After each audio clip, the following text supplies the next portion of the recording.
A very good evening to all of you. Welcome you all to the last class of the Bharatiya Nagrik Suraksha Samhita 2023.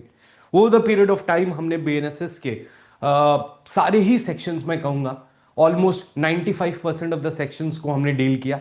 5-10% sections छोड़े हैं जिस पे कभी भी सवाल नहीं पूछे जाते हैं, बट आपको फिर भी मेरा वो रहेगा, एक सजेशन रहेगा कि पूरे बेयर एक्ट को एक बार पढ़ लें, जस्ट इन केस अगर एक क्वेश्चन कहीं से आ गया तो you should be prepared for that. But today we will be moving on to the last topic, that is the concept of bail. आज हम पढ़ेंगे बेल के बारे में। देखो, बेल का ऑब्जेक्टिव पहले समझो, ठीक है, उसके बाद we go on to the provisions. So the objective of bail is simple. हमारे यहां जो क्रिमिनल जस्टिस सिस्टम है, that believes that a person is innocent until he has proven guilty. ठीक, पहली चीज ये आती है। साथ में आ जाता है article 21, that no one shall be deprived of his life and personal liberty except the procedure established by law. ठीक है, अब सवाल यह आता है कि बेल का कंसेप्ट इस चीज से आता है कि अगर सामने वाला ऐसा कोई व्यक्ति है जो अक्यूज है, जिसके भागने की संभावना बहुत कम है, तो ऐसी परिस्थिति में हम उसको बेल ग्रांट करते हैं। ठीक है, पहले तो उससे भी पहले आपको पता है दो तरह के ऑफेंस होते हैं, बेलेबल और नॉन बेलेबल। ठीक है, जब हम बेलेबल और नॉन बेलेबल ऑफेंस की बात करते हैं तो शेड्यूल जो है वो मेंशन करता है कि कौन सा ऑफेंस बेलेबल है, कौन सा नॉन बेलेबल है। आपको यह भी बात पता है कि बेलेबल ऑफेंस में bail is a matter of right. Matter of right का यह मतलब होता है कि अगर आपने बेल की कंडीशंस, यानी कि अगर आपसे बॉन्ड मांगा गया है या सिक्योरिटी मांगी गई है या पर्सनल अंडरटेकिंग है, तो उसके आधार वो आप फर्निश कर देते हैं तो आपको बेल मिल जाएगी। That is bailable offence. जब हम नॉन बेलेबल ऑफेंस की बात करते हैं तो नॉन बेलेबल ऑफेंस में it is the discretion of the court to grant bail और नॉट। सिंपल सिंपल बात अगर करें तो बेलेबल ऑफेंस में पुलिस या ऑफिसर ऑफ पुलिस ऑफिसर और कोर्ट दोनों ही बेल ग्रांट कर सकते हैं। लेकिन नॉन बेलेबल ऑफेंस में, क्योंकि डिस्क्रिशनरी पावर है कोर्ट की, तो पुलिस के पास बेल देने का अधिकार नहीं होता है। So these are the basic things about bail that you already know. Generally हम देखेंगे कि बेल तीन तरीके की होती है। एक होती है पर्सनल अंडरटेकिंग, जिसको हम बॉन्ड कहते हैं। ठीक है, कि आपने खुद साइन करके एफिडेविट पे दे दिया कि कोर्ट जब भी मुझे बुलाएगी या जब भी पुलिस की इन्वेस्टिगेशन की जरूरत होगी तो मैं आ जाऊंगा। एक होता है जहां पे आपसे कोई प्रॉपर्टी या मॉनेटरी वैल्यू को एज सिक्योरिटी लिया जाता है, जैसे आपकी बाइक के कागज, एलआईसी, बैंक अकाउंट, कुछ कुछ चीजें अटैच करी जाती हैं। और एक तीसरा होता है जिसमें कोई व्यक्ति को श्योरिटी बनाया जाता है कि अगर ये बेल पे नहीं आया तो आपको पकड़ा जाएगा। तो जनरली ये तीन तरीके के बॉन्ड्स जो होते हैं वो हम करते हैं। पर्सनल अंडरटेकिंग हो गया, उसके अलावा सिक्योरिटी हो गई इन टर्म्स ऑफ मनी, और श्योरिटी हो गई जो किसी पर्सन की होती है। अब जब हम बेल के पूरे चैप्टर को पढ़ते हैं तो बेल से रिलेटेड जितनी भी चीजें हैं उनको हम समझेंगे। बेल की डेफिनेशन हम ऑलरेडी देख चुके हैं डेफिनेशन क्लॉज में। पहले तो बेल डिफाइंड नहीं था तो हम जजमेंट्स की मदद लेते थे, but now that bail has been defined so we have already studied the definition. तो कहानी की शुरुआत हम करेंगे बेल में सेक्शन नंबर 478 से। We will be dealing with the concept of bail. इसको हिंदी में बोलते हैं जमानत। हिंदी की राइटिंग आप लोग ने नहीं देखी थी ना अभी तक मेरी। जमानत, ठीक है। तो अब देखते हैं बेल में क्या क्या आता है। We will be starting with section number 478। 478 से कहानी की शुरुआत होगी। 478 जो है वो आपका बात करता है बेलेबल ऑफेंसेस में बेल की। बेलेबल ऑफेंसेस में, ठीक है, बेलेबल ऑफेंसेस में ऐसे याद रखना कि 478 जो है वो बेलेबल ऑफेंसेस में बात करता है, 480 जो है वो नॉन बेलेबल ऑफेंसेस में बात करता है। याद करने में आसान रहेगा नॉन बेलेबल ऑफेंसेस में। और उसके बाद दो छोड़ के 482 जो है वो एंटीसिपेटरी बेल के बारे में बात करता है। ठीक है, एंटीसिपेटरी बेल के बारे में बात करता है। तो सिर्फ ये बात आप याद रखोगे तो आपको सेक्शंस याद रखने में थोड़ा सा आसानी होगी। 478, 480 और 482 दो दो का अंतर है। ठीक है, सीरीज बनी हुई, देखो आप लोग को सी सेट का भी एक क्वेश्चन करा दिया मैंने, है ना। ठीक, चलो अब बात करते हैं 478 की। 478, 478 जो है वो बात करता है बेलेबल ऑफेंसेस में बेल की। बेलेबल ऑफेंसेस में बेल की ये कहता है कि अगर कोई भी बेलेबल ऑफेंस है और उसमें जो भी अक्यूज्ड है वो prepared to furnish bail, prepare to furnish bail है, प्रिपेयर टू फर्निश बेल है, तो उसको बेल दी जा सकती है बाय पुलिस और बाय कोर्ट। ठीक, सिंपल, बहुत ही सिंपल, दी जा सकती है। ठीक है, अगर कोई इंडिजेंट पर्सन है, कोई इंडिजेंट पर्सन है जिसके पास बेल फर्निश करने के लिए पर्याप्त पैसा नहीं है, तो उसको पर्सनल बॉन्ड पे भी बेल दी जा सकती है इन अ बेलेबल ऑफेंस। और एक छोटा सा एक्सप्लेनेशन कहता है कि इंडिजेंट कौन होगा। अगर कोई ऐसा व्यक्ति है जो 1 वीक में एक बेलेबल ऑफेंस के लिए बेल नहीं जुगाड़ पाता है, तो उसको हम क्या बोलते हैं? इंडिजेंट पर्सन बोलते हैं। ठीक है, अगर 1 वीक तक कोई भी व्यक्ति बेल फर्निश नहीं कर पाता है, तो उसको हम इंडिजेंट पर्सन बोलते हैं। क्या बोलते हैं? इंडिजेंट। ये इसका एक्सप्लेनेशन बोलता है। तो कहने का मतलब यह है कि 478 सिर्फ और सिर्फ इतना बोलता है क्लॉज 1 में कि अगर कोई बेलेबल ऑफेंस है और कोई भी अक्यूज्ड अपनी बेल फर्निश करने के लिए तैयार है, तो पुलिस या कोर्ट उसको बेल पे रिलीज कर देगी। अगर कोई इंडिजेंट पर्सन है, और इंडिजेंट का मतलब होता है कि अगर 1 वीक तक आप बेल फर्निश नहीं कर पाए, बेल की सिक्योरिटीज नहीं ला पाए, तो आपको इंडिजेंट मान के पर्सनल बॉन्ड पे रिहा किया जा सकता है। That is 478, clause 1। Clause 2 simple बात करता है कैंसिलेशन की। कैंसिलेशन की वो ये कहता है कि अगर आपको ऊपर बेलेबल ऑफेंस में कोई बेल दी गई है और आपकी बेल पे सर्टेन कंडीशंस लगाई गई हैं, और अगर आपने उन कंडीशंस को वॉयलेट किया या आप कोर्ट में अपियर नहीं हुए जब भी आपको बुलाया जाता है, या पुलिस के पास अपियर नहीं हुए, इन that case you shall be, मतलब आपकी बेल जो है वो कैंसिल हो जाएगी। ठीक है, तो ये बेलेबल बहुत ही सिंपल है, बेलेबल में कुछ भी नहीं है, एक मैटर ऑफ राइट है। मैटर ऑफ राइट है to get bail by furnishing bail. इसका ये मतलब है कि मैटर ऑफ राइट ये नहीं है कि अगर मेरा बेलेबल ऑफेंस है तो मुझे ऐसे ही रिहा कर दो। अगर आपके ऊपर बेल की कंडीशंस लगाई गई हैं तो आपको बेल फर्निश करनी पड़ेगी, बट हां, कोर्ट अपना डिस्क्रिशन नहीं यूज करेगा। देखो, बेलेबल या बेल के जो कंसेप्ट है ना, वो वो भी एक बैलेंसिंग का काम करता है कि एक तरफ जो अक्यूज है वो इनोसेंट एंटिल प्रूवन गिल्टी है और उसका आर्टिकल 21 है, और दूसरी तरफ सोसाइटी का इंटरेस्ट है कि सोसाइटी को क्रिमिनल से दूर रहना है, मतलब क्रिमिनल्स को सोसाइटी में खुला हम नहीं छोड़ सकते। तो बेल का काम जो है वो एक बैलेंसिंग का काम है। ठीक है, बैलेंसिंग का काम है, एक तरफ इंडिविजुअल इंटरेस्ट और दूसरी तरफ सोसाइटल इंटरेस्ट, इन दोनों की जो बैलेंसिंग है वही डिस्क्रिशनरी पावर है जो कोर्ट इस्तेमाल करता है। ठीक है, खैर, these are the basics of the concept of bail. तो बेलेबल में 478 में कोई भी रॉकेट साइंस नहीं है, इसको आप इतना ही समझ के काम खत्म कर सकते हो। कहानी थोड़ी सी डिफिकल्ट होगी 479 से। अब 479 क्या कहता है? 479 बात करता है मैक्सिमम पीरियड, मैक्सिमम पीरियड जिसके लिए, maximum period for which N under trial can be detained, can be detained, चाहे वो पुलिस कस्टडी हो चाहे वो जुडिशियल कस्टडी हो, लेकिन मैक्सिमम पीरियड एक under trial can be detained. ठीक है, under trial can be detained. अच्छा, अब जब इस कंसेप्ट को हम पढ़ते हैं, तो जो पहली चीज हमें याद रखनी है कि ये वाला जो प्रोविजन है वो ऐसे ऑफेंसेस पे नहीं लगेगा जहां पे पनिशमेंट डेथ सेंटेंस या लाइफ इंप्रिजनमेंट है।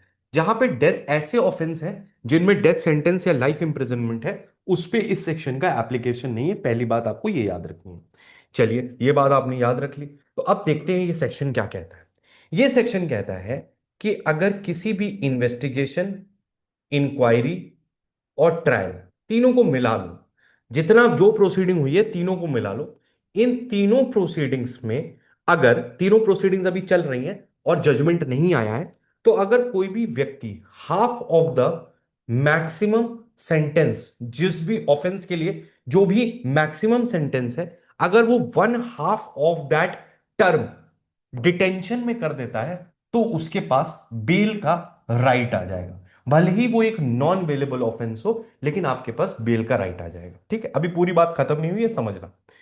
दूसरा क्लॉज क्या कहता है? दूसरा क्लॉज क्या कहता है? दूसरा क्लॉज भी नहीं, बल्कि इसका एक प्रोवाइजो है जो ये कहता है कि अगर सेम चीज इन्वेस्टिगेशन, इंक्वायरी और ट्रायल में, अगर अगर फर्स्ट टाइम ऑफेंडर है, फर्स्ट टाइम ऑफेंडर इसका मतलब उसने पहले कभी भी कोई भी अपराध नहीं किया है। First time offender same offence के कंटेक्स्ट में नहीं बात कर रहा है, फर्स्ट टाइम ऑफेंडर है जिसने कोई भी ऑफेंस नहीं किया है, तो उसको 1/3 ऑफ मैक्सिमम सेंटेंस होने पर उसको बेल पे रिहा कर दिया जाएगा। कहने का मतलब ये अब वापस से वही बात आएगी। आप कहोगे मतलब मैं आज क्लास लूंगा उसकी भी, changes in the BNSS, but now this is a change in the BNSS. पहले ये चेंज नहीं था, लेकिन ये एक नया चीज ऐड किया गया है कि अगर कोई फर्स्ट टाइम ऑफेंडर है तो उसको 1/3 ऑफ द मैक्सिमम सेंटेंस पे बेल दे दी जाएगी। चलिए ठीक बात है, कोई दिक्कत नहीं है। यहां पे एक प्रोवाइजो भी लगा हुआ है कि अगर वंस मतलब फर्स्ट टाइम ऑफेंडर नहीं है अगर, और उसको हाफ ऑफ मैक्सिमम सेंटेंस है, तो यहां पे ये भी कहा गया है कि आप पब्लिक प्रोसिक्यूटर की हियरिंग करोगे। पब्लिक प्रोसिक्यूटर की हियरिंग करोगे मतलब पब्लिक प्रोसिक्यूटर कंटेंड करेगा कि भाई अभी भी इसको बेल पे रिलीज करने की जरूरत नहीं है। और अगर हियरिंग और एविडेंसेस के आधार पे कोर्ट को लगता है कि इसको रिहा नहीं करना चाहिए, तो ऐसा मैंडेटरी नहीं है that you can not detain beyond the half of the period of maximum sentence. अब मेरी बात एक ध्यान से सुनना। जैसे मैंने कल आपको बताया था, अपील के केस में एक चीज कॉमन थी कि अगर सेक्सुअल ऑफेंसेस की अपील है तो उसको 6 मंथ्स में डिसाइड होना है। ऐसे ही इस चैप्टर में भी अगर आप बात करेंगे, तो इस चैप्टर में एक चीज आप ध्यान रखना जो पूरे चैप्टर में सेम रहेगी, वो ये है कि जो सीरियस ऑफेंसेस हैं, जनरली 7 साल से ऊपर के ऑफेंसेस हैं या कोई भी ऐसे सीरियस ऑफेंसेस हैं, तो वहां पे अगर कोर्ट कभी भी बेल देगा तो पब्लिक प्रोसिक्यूटर को जरूर सुनेगा। और अगर पब्लिक प्रोसिक्यूटर के एविडेंस या उनकी जो आर्ग्यूमेंट है वो सब्सटैंटिव है, तो वो बेल मना भी कर सकते हैं। तो यहां पे भी जैसे आपने देखा कि अगर हाफ ऑफ द सेंटेंस आपने कर लिया है और उसके बाद आपको निकालने की बात की जा रही है, बेल देने की बात की जा रही है, तो पब्लिक प्रोसिक्यूटर को सुना जाएगा।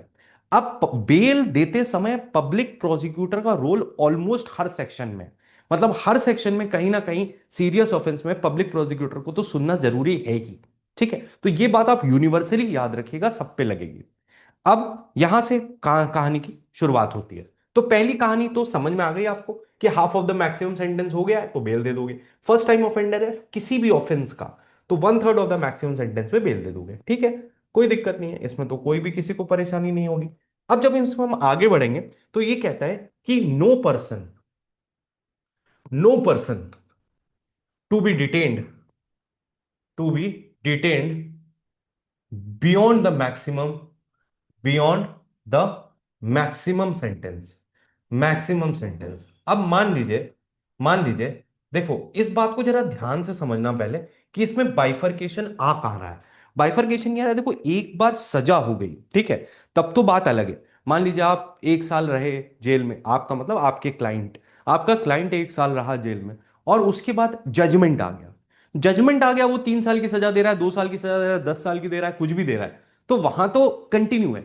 ये वाला सेक्शन लगता है अंडर ट्रायल, मतलब अभी ट्रायल का कंक्लूजन नहीं हुआ है, यानी कि जजमेंट नहीं आया कोर्ट का।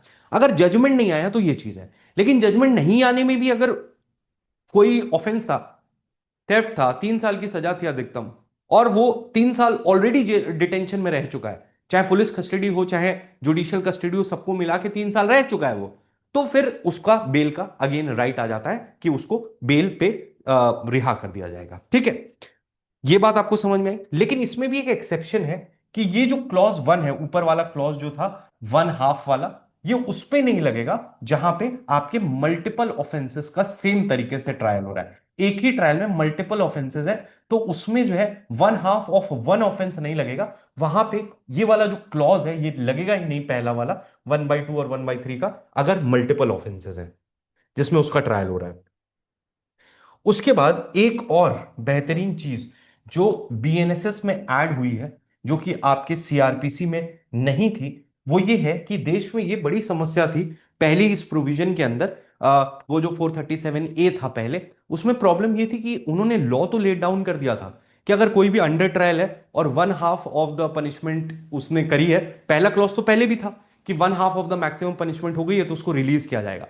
लेकिन उसके बाद भी जब लोग जेल जाते थे तो देखते थे लोग बहुत सालों से पड़े हुए हैं जेल में, मतलब जो अनपढ़ हैं या जिनके पास पैसे नहीं है या जो लॉ को जानते नहीं है, तो या गरीब हैं उनके पास रिसोर्सेज नहीं है, तो लोग देख रहे हैं कि 3 साल की सजा है इस अपराध के लिए जिसमें इनको चार्ज किया गया है, वो 5 साल से पड़े हुए हैं जेल में और कोई सुनवाई करने वाला नहीं है। ये बहुत बड़ी समस्या थी जो आ रही थी। तो इसके लिए एक नया क्लॉज रखा गया है, और वो ये क्लॉज ये कहता है कि जब कोई भी अक्यूज्ड जेल में है और उसने 1/2 पूरा हो गया या उसका 1/3 पूरा हो गया या मैक्सिमम सेंटेंस पूरा हो गया है, तो जो जेल सुपरिटेंडेंट है, superintendent of jail, superintendent of jail है, उसकी ये जिम्मेदारी है कि वो जिस कोर्ट में इन अक्यूज्ड का मैटर चल रहा है उस कोर्ट को make an application, make an application to the court, application to the court, to the court कि साहब इसको रिहा किया जाए, इसका 1/2 और 1/3 जो है वो पूरा हो गया।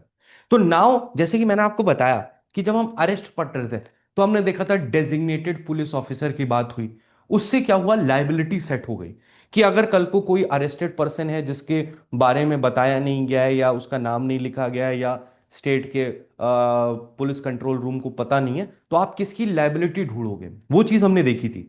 तो सिमिलरली यहां पे भी अब आपने क्या किया है, अब आपने लाइबिलिटी सेट कर दी है। इसका मतलब ऐसी परिस्थिति में अब अगर कल को कोई ऐसा अक्यूज्ड मिलता है जो 3 साल के ऑफेंस के लिए था और वो 4 साल से जेल में है, तो किसकी लाइबिलिटी होगी, जेल सुपरिटेंडेंट की, क्योंकि उसकी ये ड्यूटी है कि जैसे ही उसके जो कैदी हैं उनकी 1 सेकेंड 1/2 या 1/3 पनिशमेंट पूरी होती है तो वो तुरंत कोर्ट को बताएंगे। ठीक है, दैट इज 479 कंप्लीट। अब आता है सबसे डिफिकल्ट सेक्शन जो कि है 480।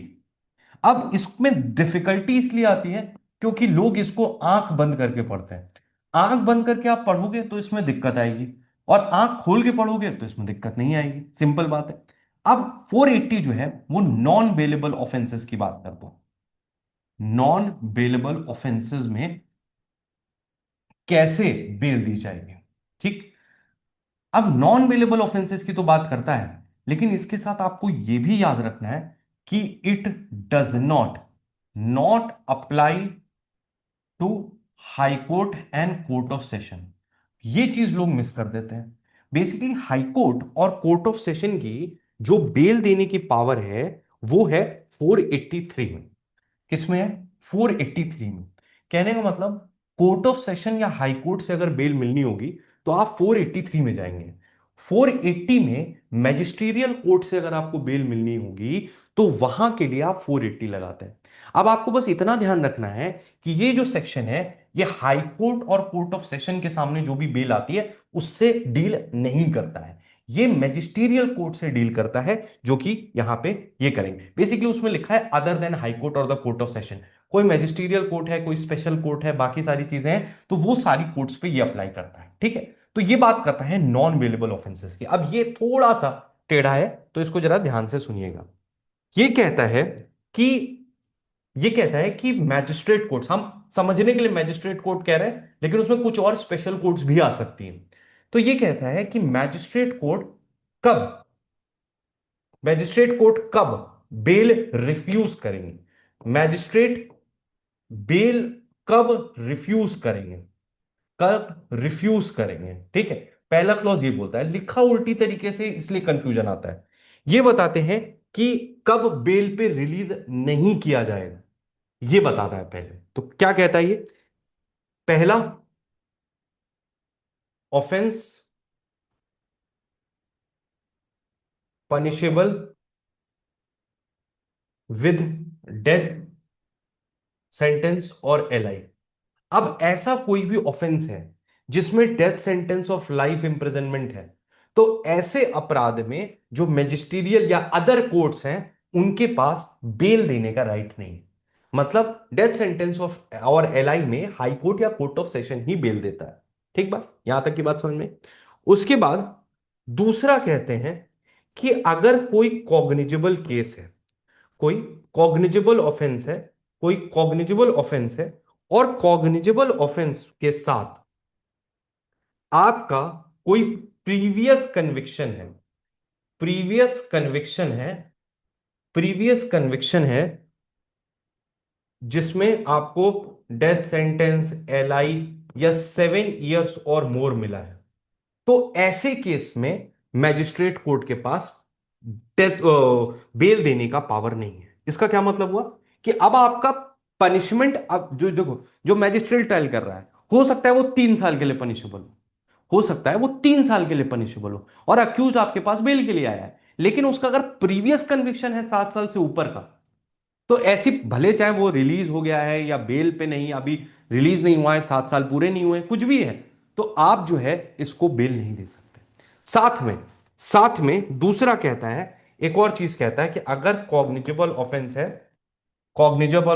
है प्रेजेंट, ये वाला प्रेजेंट केस की बात कर रहा है, प्रेजेंट ऑफेंस जो है वो कॉग्निजेबल ऑफेंस है, प्लस प्रीवियस कन्विक्शन है, प्रीवियस कन्विक्शन है ऑन टू और मोर ओकेजन, टू और मोर ओकेजन्स पे 3 ईयर से 7 साल तक का इंप्रिजनमेंट, मतलब दो या दो से अधिक बार आपको 3 से 7 साल की सजा अगर मिल चुकी है और प्रेजेंट ऑफेंस कॉग्निजेबल ऑफेंस है, तो ऐसे केस में जो मैजिस्ट्रेट और अदर कोर्ट है वो आपको बेल नहीं दे सकते। ठीक है, मतलब ये नॉन बेलेबल ऑफेंस है, ये नॉन बेलेबल ही ऑफेंस है। लेकिन नॉन बेलेबल ऑफेंस में जब कोर्ट, आप जज हो, आप जुडिशियल मैजिस्ट्रेट फर्स्ट क्लास हो या सीजेएम हो, आप सीजेएम हो, आपके पास बेल आई है। अब जब आपके पास बेल आई है तो आपने देखा अरे इस ऑफेंस में तो डेथ सेंटेंस दिया हुआ है या लाइफ इंप्रिजनमेंट दिया है, तो आपके पास बेल देने का अधिकार ही नहीं है। उसके बाद मान लीजिए आपके पास आया कि उसमें 3 साल तक की सजा थी, आपने कहा अरे इसमें तो हम बेल दे ही सकते हैं, लेकिन फिर आपको चेक करना पड़ेगा कि क्या इसका कोई प्रीवियस कन्विक्शन तो नहीं है। 7 साल से ऊपर का है, लाइफ इंप्रिजनमेंट है तो एक, और अगर 3 से 7 साल का है तो दो, अगर दो या दो से अधिक, तो in that case you cannot give the bail. ठीक है, आप इसमें बेल रिफ्यूज कर सकते हो। लेकिन इसमें क्या कहता है, इसमें ही क्या कहता है कि कुछ एक्सेप्शन है, एक्सेप्शन कह लो या प्रोवाइजो है, क्या है, कुछ प्रोवाइजो है।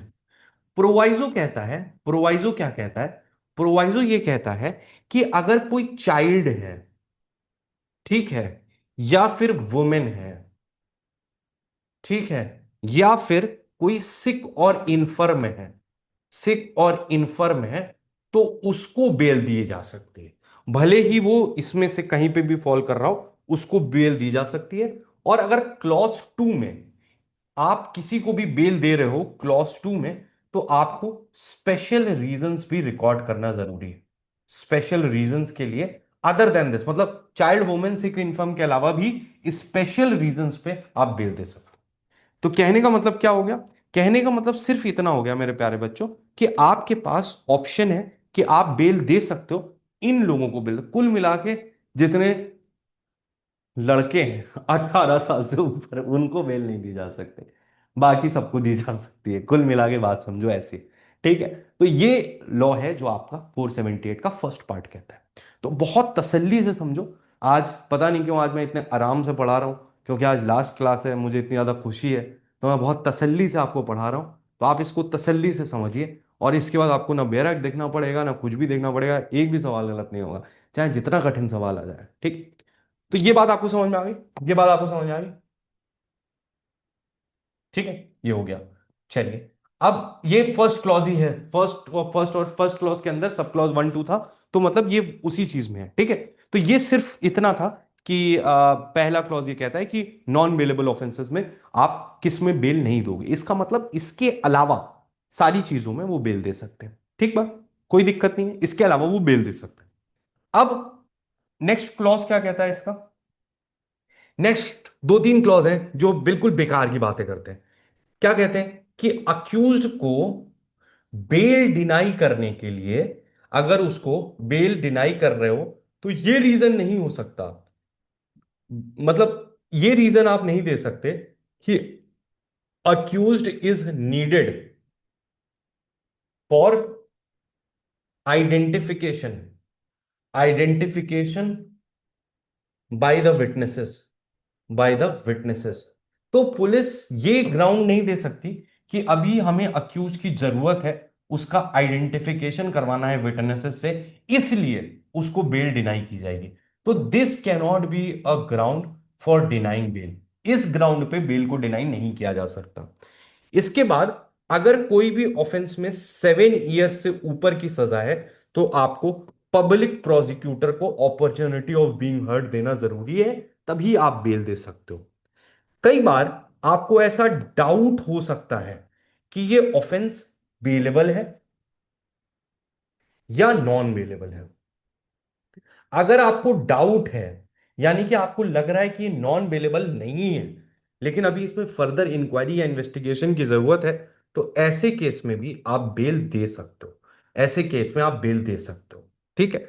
उसके बाद अगर आप रीजंस रिकॉर्ड करने हो वो तो छोड़ दो। उसके बाद एक बहुत इंपॉर्टेंट पॉइंट है कि अगर कोई भी ट्रायल बाय मैजिस्ट्रेट है, ये बहुत ध्यान से सुनना, कोई भी ट्रायल बाय मैजिस्ट्रेट है which is not concluded not concluded in 60 days, तो उसको आप बेल दे सकते हो।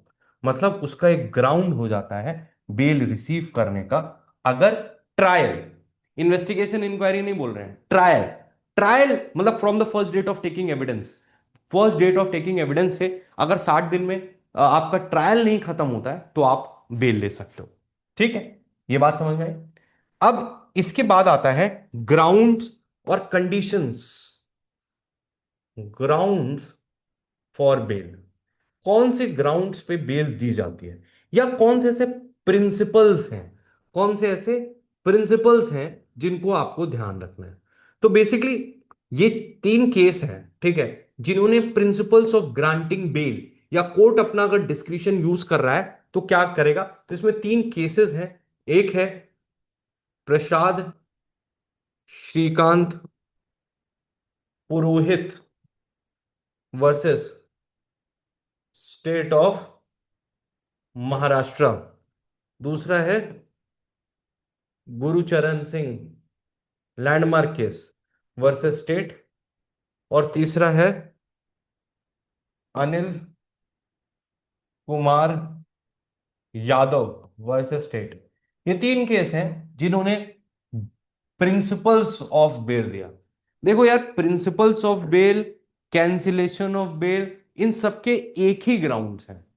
पहला, nature and gravity of the offence. आप ये देखोगे कि भाई what is the nature and the gravity of the offence, मतलब कि क्या नेचर था और क्या ग्रेविटी ऑफेंस की थी।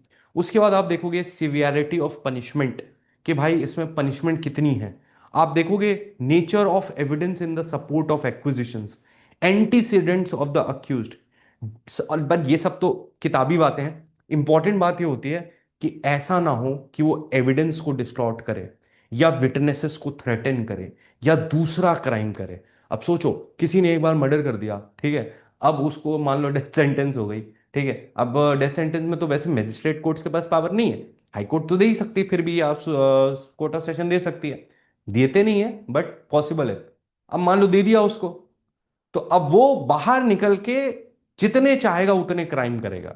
क्योंकि आप हमारे देश में मर्डर एक बार करो या 4 बार करो, होगा तो एक ही बार डेथ सेंटेंस ना। अब आपको तो डेथ सेंटेंस हो चुका है, माने आपके क्लाइंट को। तो ऐसी परिस्थिति में अगर आपने उसको बेल पे रिहा कर दिया, वो कहेगा अब बताओ किसको किसको मारना है, मेरे को तो हाईएस्ट सेंटेंस दे दिया गया, या मान लो लाइफ इंप्रिजनमेंट दिया गया, या उसको कोई भी सजा दी गई, तो वो छोटे मोटे, अब लाइफ इंप्रिजनमेंट दिया तो कहता है आप चोरी तो कर ही सकते हैं, डकैती तो कर ही सकते हैं, रॉबरी तो कर ही सकते हैं। अगर उसको, तो सबसे बड़ा कारण होता है कि जब कोई क्रिमिनल होता है जिसने ऑफेंस किया होता है और उसको पता होता है कि मुझे इसमें इतनी सजा हो सकती है, तो सबसे बड़ी पॉसिबिलिटी होती है कि अगर उसको छोड़ दिया गया तो वो दोबारा क्राइम करेगा, because now is not afraid of punishment.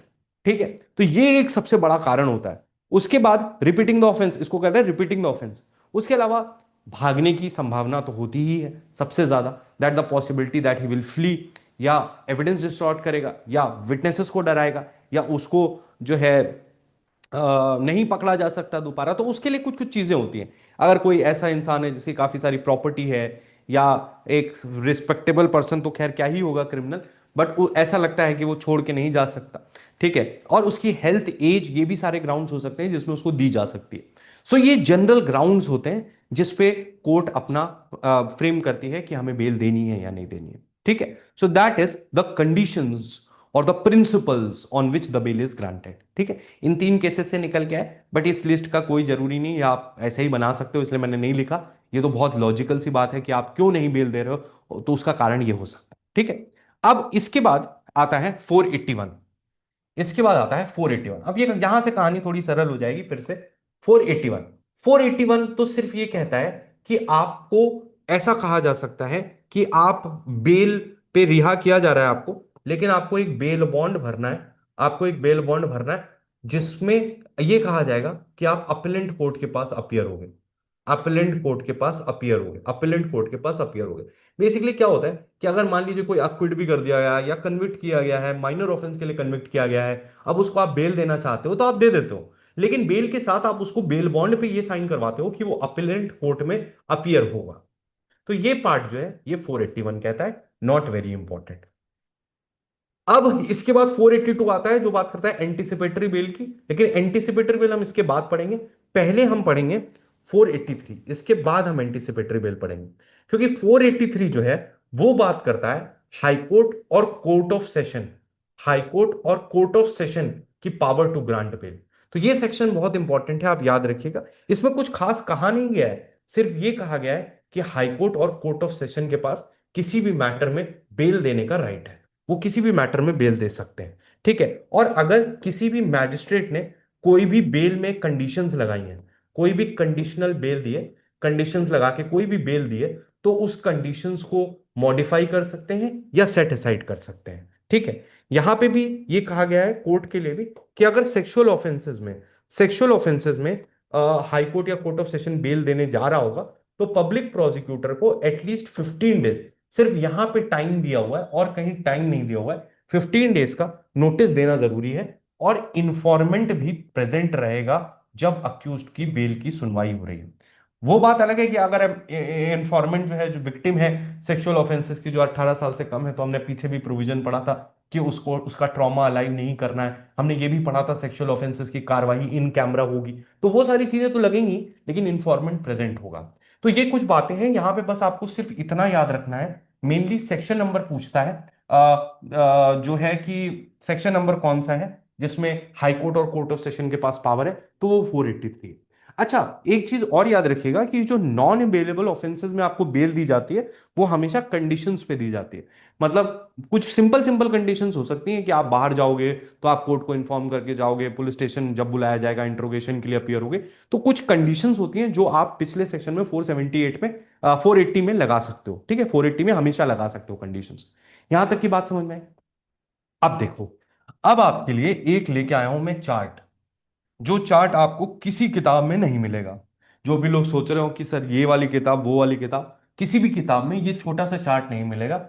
ये बड़ा सही चार्ट है, कैंसिलेशन ऑफ बेल। ठीक है, कैंसिलेशन ऑफ बेल।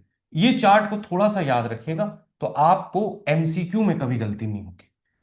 छोटा सा चार्ट है, ये कहता है कि अगर 478 क्लॉज 1, यानी कि बेलेबल ऑफेंस में बेल दी गई है और आप बेल की कंडीशंस को फुलफिल नहीं करते हैं, तो 478(2) में बेल का कैंसिलेशन हो सकता है। लेकिन इन सब के ऊपर सबसे बड़ा सेक्शन है 483 क्लॉज 3। क्योंकि 483 क्लॉज 3 ये कहता है कि दुनिया जहां में कहीं भी किसी को भी कोई भी बेल दी गई है, तो उस बेल को कोर्ट ऑफ सेशन या हाई कोर्ट कैंसिल कर सकता है और उसको रीअरेस्ट करने के लिए कह सकता है।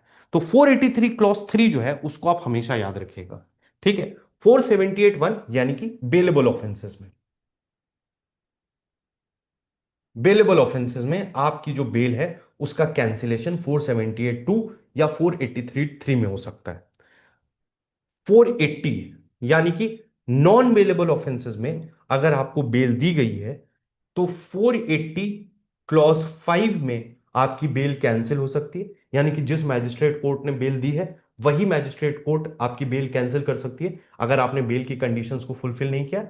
और 483 क्लॉज 3 में कोर्ट ऑफ सेशन और हाई कोर्ट के पास पावर है ही कि वो बेल को कैंसिल कर सकते हैं। ठीक, कैंसिल कर सकते हैं, ये बात याद रखिएगा। उसके बाद आता है सेक्शन 482, अभी जस्ट हम पढ़ेंगे इसके जस्ट बाद, जिसको हम बोलते हैं एंटीसिपेटरी बेल। एंटीसिपेटरी बेल जो है ये 482 में दी है, और इसका जो कैंसिलेशन होता है ये भी 483 क्लॉज 3 में कोर्ट ऑफ सेशन या हाई कोर्ट के द्वारा होता है।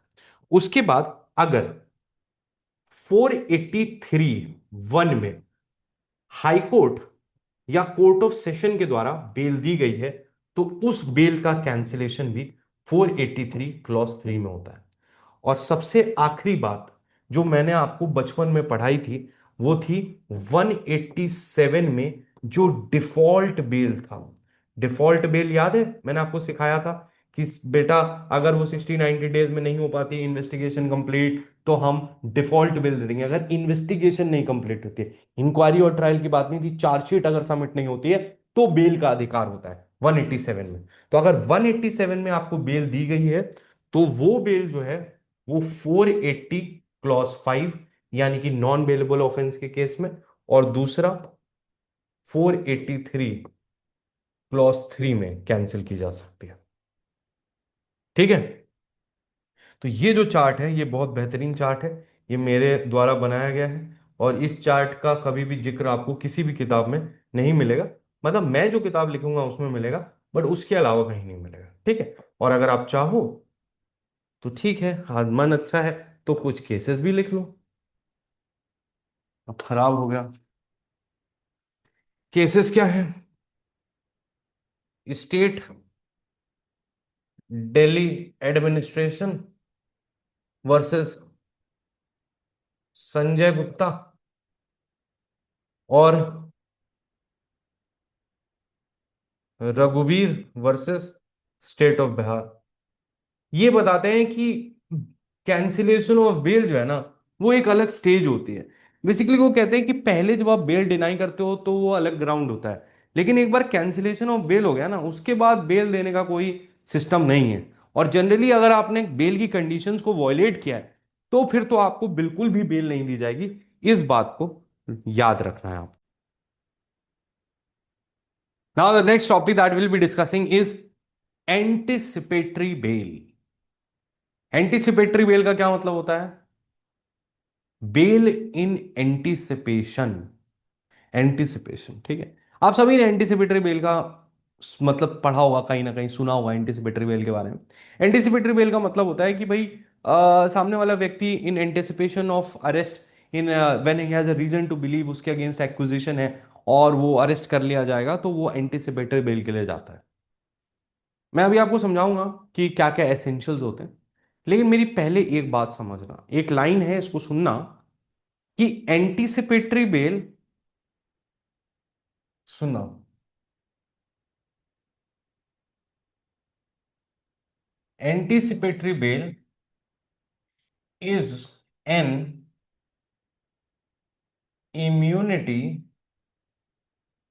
From custody, not an immunity, not an immunity from arrest. क्या खूब कहा है किसी ने, ये जिसने भी कहा है या मैंने ही कहा है कि anticipatory bail is not an immunity from custody but it is an immunity from an arrest. आपको लगता होगा अभी तक शायद किसी किसी को कि एंटीसिपेटरी बेल जो होती है वो, अच्छा, कराइए बहुत बार, वेरी गुड।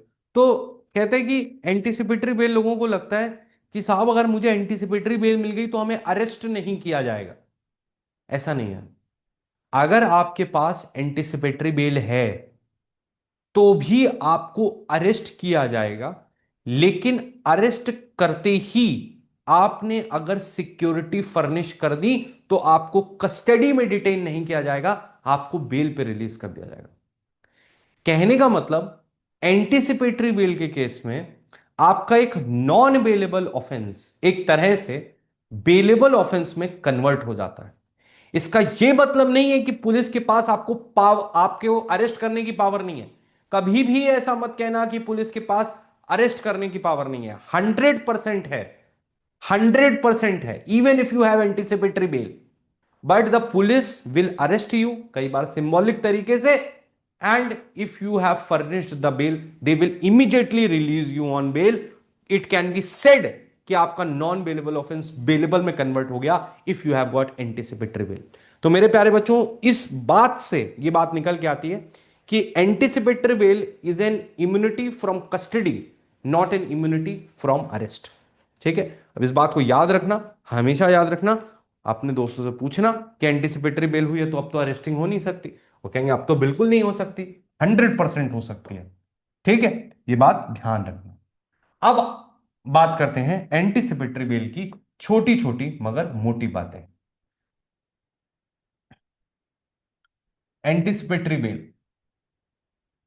देखिए क्या कहता है। पहली बात, एंटीसिपेटरी बेल देने की पावर है हाई कोर्ट और कोर्ट ऑफ सेशन के पास। मैजिस्ट्रेट्स के पास एंटीसिपेटरी बेल की पावर नहीं है, सबको पता है। कहता है if you have reason to believe, आपके पास रीजन टू बिलीव होना चाहिए, आपके पास रीजन टू बिलीव होना चाहिए कि आपके अगेंस्ट कोई non bailable offence, non bailable offence का एक्विजिशन लग सकता है, एक्यूजेशन लग सकता है, कि आपके ऊपर आरोप लग सकता है नॉन बेलेबल ऑफेंस का।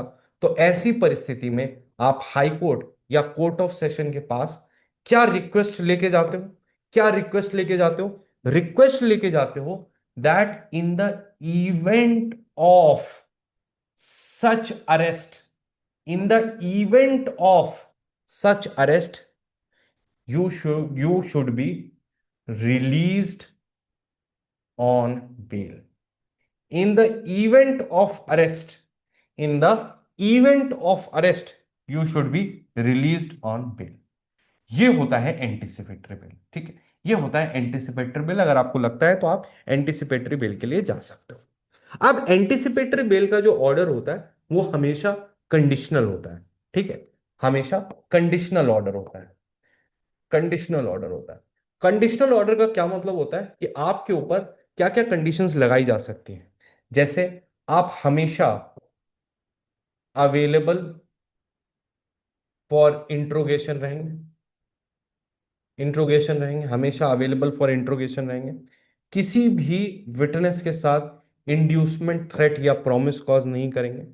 आप not leave India without court permission, permission. या फिर जो 480 में कंडीशंस लगती थी उसमें से कोई भी कंडीशन आपके ऊपर लगाई जा सकती है। एक महत्वपूर्ण चीज जो एंटीसिपेटरी बेल के लिए है, जो बीएनएसएस में ऐड हुई है, कि 65 clause 2 and section number 70 rape के केसेस में बीएनएस के एंटीसिपेटरी बेल नहीं अप्लाई होते। Anticipatory bail does not apply. क्या? Does not apply, does not apply. ठीक, ये बात आपको याद रखनी है, ये एमसीक्यू में क्वेश्चन आ सकता है। ठीक है, तो एंटीसिपेटरी बेल या तो कोर्ट एक्सेप्ट कर लेगा या रिजेक्ट कर लेगा या इंटरिम ऑर्डर्स दे देगा। जनरली ये कहा जाता है कि अगर आप एंटीसिपेटरी बेल देते हो तो आपको पब्लिक प्रोसिक्यूटर को इन्फॉर्म करना जरूरी है।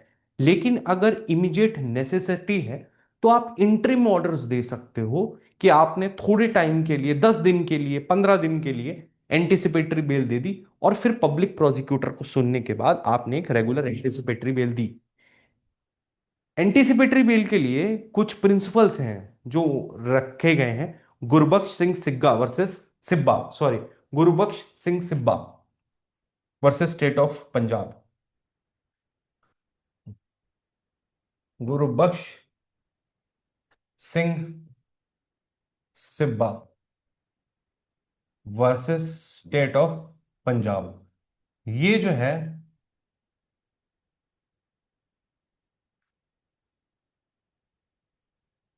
ये जो है, ये केस था जिसने एंटीसिपेटरी बेल की जो गाइडलाइंस थी वो दी थी। इन्होंने कहा कि registering of FIR, registering of FIR is not a mandatory condition, not a mandatory condition for anticipatory bell. इसका क्या मतलब है कि जरूरी नहीं है आपका रीजन टू बिलीव तभी आएगा जब एफआईआर हुई है। इसी तरह इन्होंने कहा कि जो interim orders of anticipatory bell है वो बिना पब्लिक प्रोसिक्यूटर को सुने दिए जा सकते हैं। उन्होंने कहा कि ऐसा कोई एंटिसिपेटरी बेल में आपको ऑर्डर नहीं देना चाहिए जो इन्वेस्टिगेशन को हैम्पर करे। कोई भी ब्लैंकेट ऑर्डर नहीं देना चाहिए कि अब इनसे कोई पूछताछ ही नहीं हो सकती, इनको कुछ किया ही नहीं जा सकता। Something like this should not be given. So these were the general guidelines with reference to anticipatory bail. Anticipatory bail से तीन ही चार क्वेश्चंस आते हैं, ये चारों क्वेश्चंस अपन ने डिस्कस कर लिए। It is an immunity from arrest, it is not an immunity from arrest, it is an immunity from custody. High court court of session दे सकता है, कंडीशनल ऑर्डर हो सकता है, कोई भी कंडीशन आप पे लगाई जा सकती है। 65 2 और 70 में नहीं मिलती है एंटिसिपेटरी बेल। इसके अलावा बेसिक चीजें आपको बता दी, ठीक है। तो यहाँ पे एंटिसिपेटरी बेल के बारे में इससे ज्यादा आपको जानने की जरूरत नहीं है। अब एंटिसिपेटरी बेल तक अपन ने मेन जो बेल का कंसेप्ट है वो पढ़ लिया है। अब इसके आगे जो बेल के सेक्शंस हैं उनको हम बेयर एक्ट से एक बार सुपरफिशियली देख लेंगे। वो बहुत ज्यादा इंपॉर्टेंट नहीं है, उसमें से दो ही सेक्शन इंपॉर्टेंट है, बाकी तो वैसे भी नहीं इंपॉर्टेंट है। तो बट स्टिल अपन एक बार देख लेते हैं कि क्या क्या इंपॉर्टेंट सेक्शंस है, उनको एक बार छोटा छोटा देख लेते हैं ऊपर ऊपर से। बट वो सेल्फ स्टडी है, आप पढ़ सकते हो, कुछ भी उसमें ऐसा नहीं है जो जिसके लिए मेरी जरूरत आपको पड़ेगी। वैसे तो अब इतना सारा बीएनएसएस पढ़ चुके हो कि अब आपको किसी भी चीज में जरूरत नहीं पड़नी चाहिए, बट फिर भी एक बार मन को रखने के लिए पढ़ लेते हैं, ठीक है। यहां तक हो गया है, यहां तक हो गया है, 483 तक हो गया है। मेन यही थे स्पेशल पावर्स तक के, ठीक है। ये मेन प्रोविजंस थे जो बेल से डील करते थे।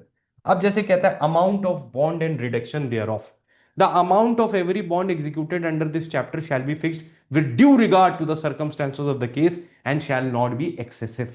जो बेल बॉन्ड में पैसा लगाया जाएगा वो एक्सेसिव नहीं हो सकता, लेकिन सर्कमस्टेंसेस ऑफ द केस पे हो सकता है। The High Court of the Court of Session में direct the bail required by a police officer और मैजिस्ट्रेट भी रिड्यूस्ड। तो ये हाई कोर्ट के पास तो कुछ भी पावर है ही, कोर्ट ऑफ सेशन के पास कुछ भी कर सकते हैं।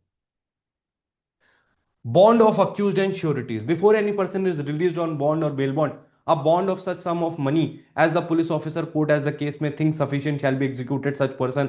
ये सारी चीजें सेम है, ठीक है। वही सब है कि कैसे क्या करना है, तो आप एक बार पढ़ेंगे तो समझ में आ जाएगा, कुछ भी इसमें रॉकेट साइंस नहीं है। डिक्लेरेशन बाय द श्योरिटीज, अगर कोई भी व्यक्ति बेल में किसी की श्योरिटी बनाए तो every person standing surety to an accused for his release shall make a declaration before the court as to number of person to whom he stood surety including the accused giving therein all relevant particulars। कितने लोगों के लिए वो कितने case में surety बनाए ये वो बताएगा। डिस्चार्ज फ्रॉम कस्टडी, जैसे बेल बॉन्ड वगैरह हो गया तो आप उसको रिलीज कर देंगे। Power to order sufficient bail when the first taken bail is insufficient. Explanatory है सेल्फ। डिस्चार्ज ऑफ श्योरिटीज, ठीक है। तो ये कहता है all or any of the sureties for the attendance and appearance of person released on bail may at any time apply to the magistrate to discharge the bond either wholly or as far as relates to the applicant. इसका मतलब है कि अगर आप किसी की भी bell के लिए श्योरिटी बने हो तो आप किसी भी पॉइंट ऑफ टाइम पे मैजिस्ट्रेट साहब से कह सकते हो कि साहब हमें अब इस बेल में सिक्योरिटी नहीं रहना है।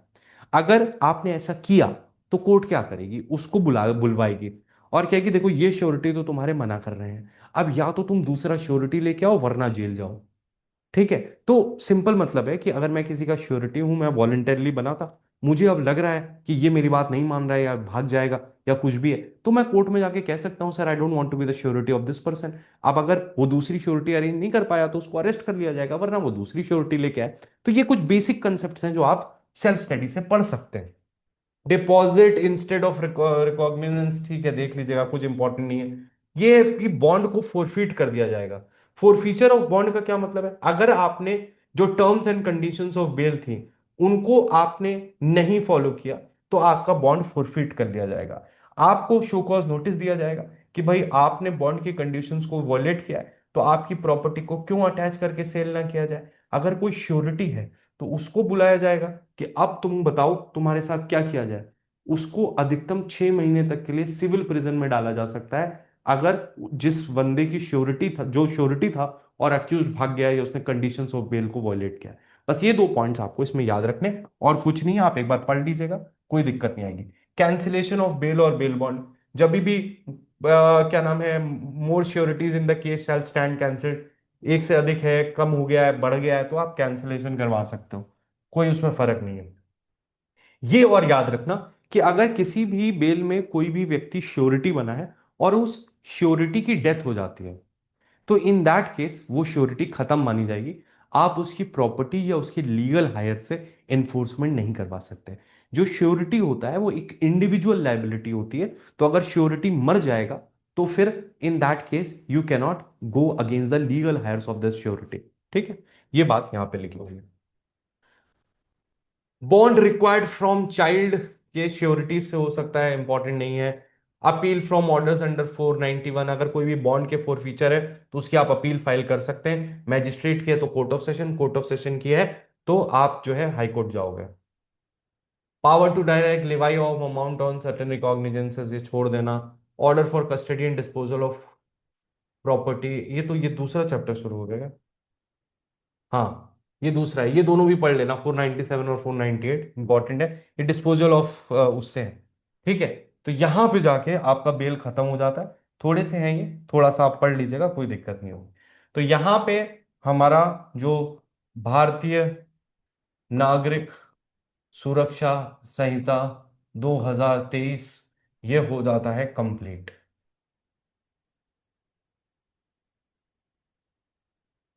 आशा करते हैं, उम्मीद करते हैं आप लोगों को समझ में आया होगा।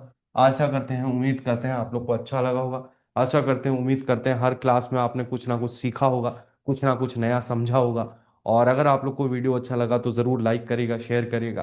कोर्सेज के लिए नीचे नंबर दिया हुआ है, उस पर आप कॉल कर सकते हो, मुझसे कनेक्ट कर सकते हो। All the very best, thank you so much everyone, it was really nice having all of you. Bye bye, take care, good night and जय हिंद।